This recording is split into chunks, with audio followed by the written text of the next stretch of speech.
One of the things I constantly ask myself is, how can I look at information, or how can I think about information, or how can I present information so it is done in a way where your brain, your pattern recognizing brain, looks at it and goes, oh, I get it.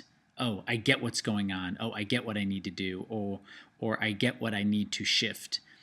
And it's one of the questions I ask myself repeatedly about these weekend conversations with you, to use information in a way, to present information in a way so you can look and go, yeah, I got it.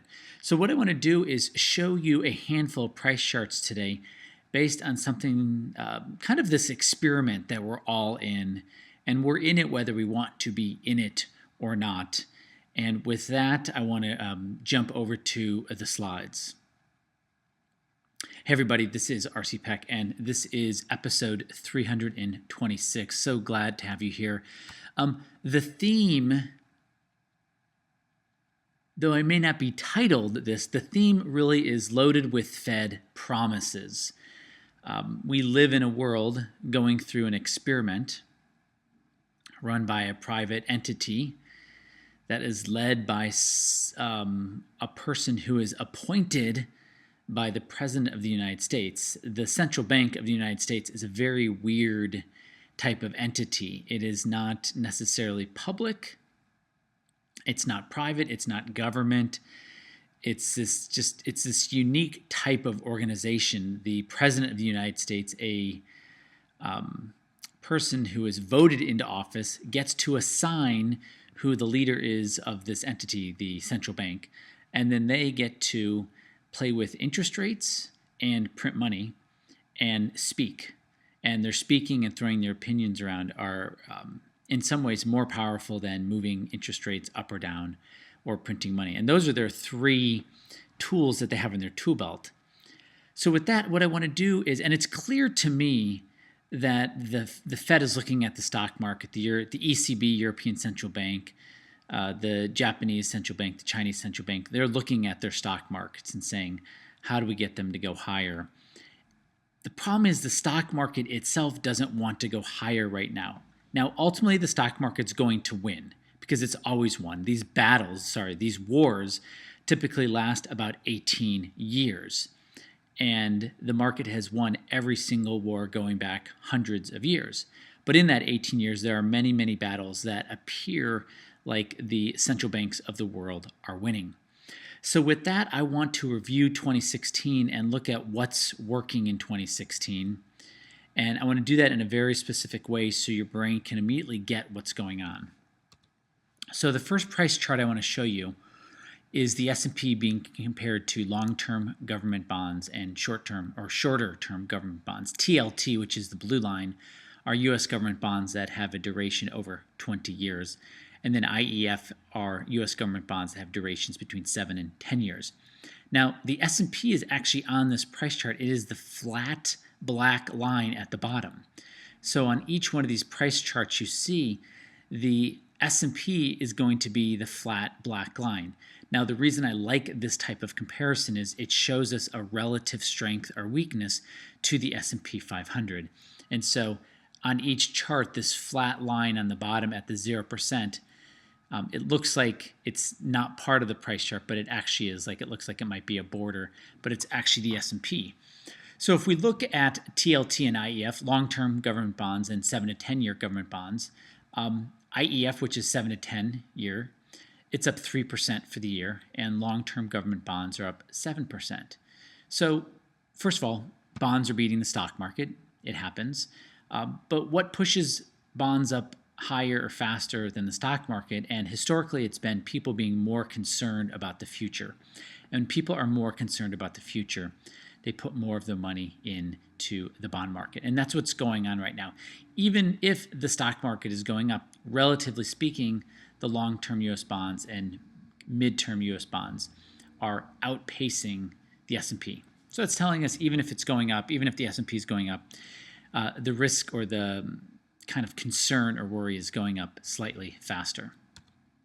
Okay, the next price chart is just comparing the S&P 500 with the U.S. dollar. And the reason I want to include the US dollar, again, the S&P is the flat black line, is because Janet Yellen is changing her approach and saying, well, we're not going to have all those interest rate increases this year. Maybe we'll just have one or two. In fact, maybe we won't have any. And who knows what goes on down the line this year if the market starts to fall and go down to its bottom part of its channel, which it's been hitting around that 1850 mark, which is about 300 points away. Who knows what she'll say if it gets down there. Maybe she'll lower rates. But what we do know is the US dollar isn't really liking that. From its high of the year down to where it is, it's down 12%. But just year to date, it's down a little over 6% for the year. So the dollar is correcting downward. It's still in a channel. If the dollar does break down and out of the channel, it gives a lot of power and support and upward trajectoryness to precious metals.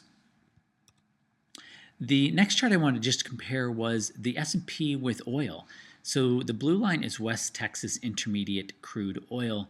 It has had a very wild ride this year, moving up 50% and now moving back down. Now for the year to date, oil's down about 3%, but just recently in the last 2 weeks, and I don't even know if it's even been a full 2 weeks, it hasn't, oil's really taken a hit and fallen 15%. So oil is in the process of finding its bottom, and that is going to have huge impacts on the junk bond industry, and the junk bond industry is going to have impacts on the stock market.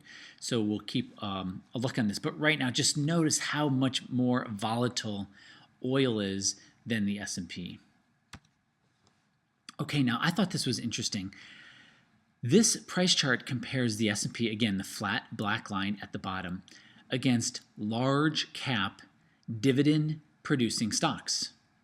So these are stocks like Johnson & Johnson, Procter & Gamble, companies that have been around maybe a half a century or a century that have larger dividends than the stock market itself. And my take on this, first of all, SDY, which is what's representing the blue line, that's up almost 8% for the year.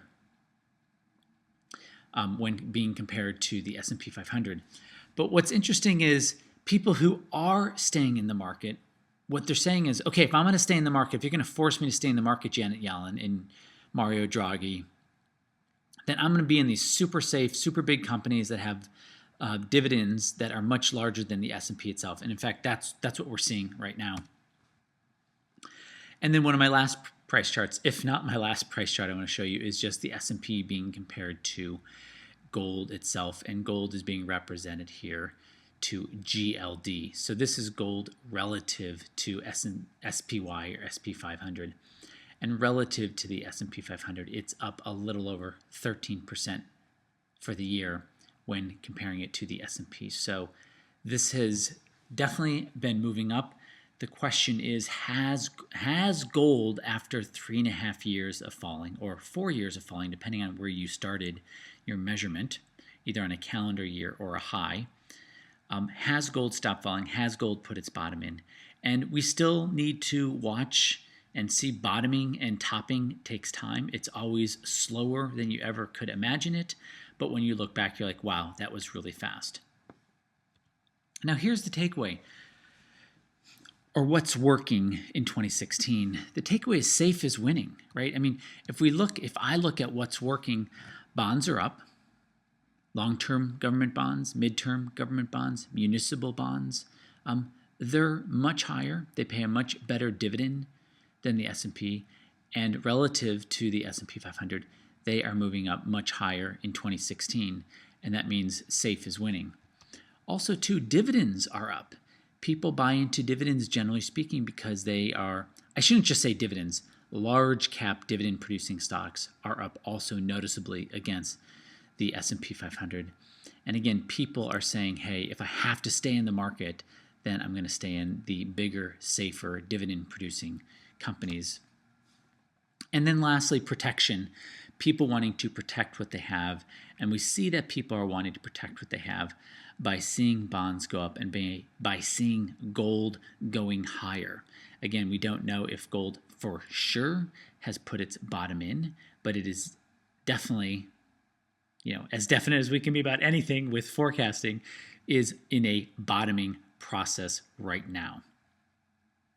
Hey guys, this is just another step in helping you protect your portfolio and protect your future. Until next time, this is RC Peck.